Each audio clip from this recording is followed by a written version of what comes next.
안녕하십니까 여러분, 핫산입니다. 지난 한 주간 발생한 중동의 이슈를 모아보는 시간 3분 중동 시작하겠습니다.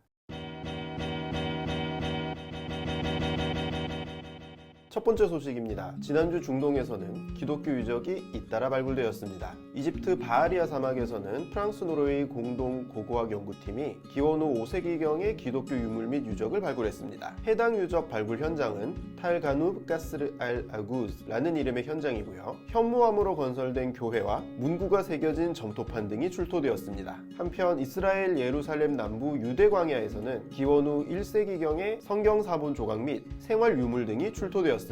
이번에 이스라엘에서 발견된 사본은 고대 히라보로 적힌 스가랴서와 나훔서라고 합니다. 두 번째 소식입니다. 지난번에 리비아 임시정부 투표에 대해 전달해드린 적이 있었죠. 3월 15일 어느 정파에도 속하지 않은 무소속 정치인 압둘 하미드 드베이다가 임시정부의 총리로 선출되었습니다. 리비아 서부도시 미스라타 출신인 드베이다 총리는 동부 세력의 본거지인 토브룩에서 취임 선서를 가졌는데요. 이것은 동부 세력과의 화합을 위한 것입니다. 또한 신임 총리는 정치인이 되기 이전 대기업 CEO, 축구팀 매니저 등 다채로운 경력을 가진 것으로도 유명합니다. 세 번째 소식입니다. 아랍의 봄이 시리아를 강타한 지 올해로 꼭 10년이 되었습니다. 2011년 3월 15일 시리아 남부 다라에서 반정부 낙서를 한 10대 청소년 15명이 경찰에 고문을 당한 것이 계기가 되었습니다. 이후 내전 상태로 돌입한 시리아에서는 약 38만 명의 사망자가 나왔는데요. 10주년을 맞이하여 반정부 세력의 거점인 이들리브에서는 시위가 또다시 발생했습니다. 올해는 상황이 달라질 수 있을까요? 미국, 영국, 프랑스, 독일, 이탈리아 등 5개국은 공동으로 시리아 문제에 대해 정치적 해법을 도출할 필요가 있음을 발표했습니다.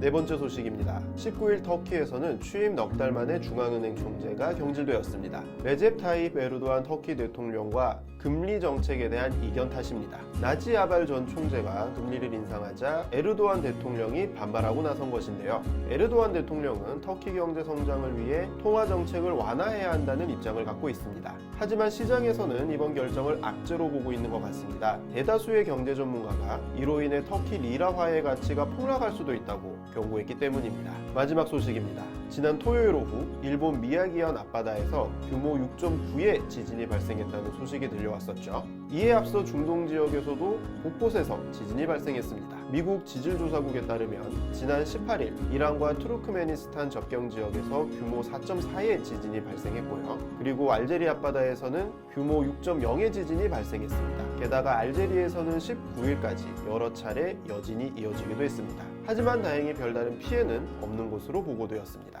오늘 준비한 소식은 여기까지입니다. 다음에 뵙겠습니다. 감사합니다.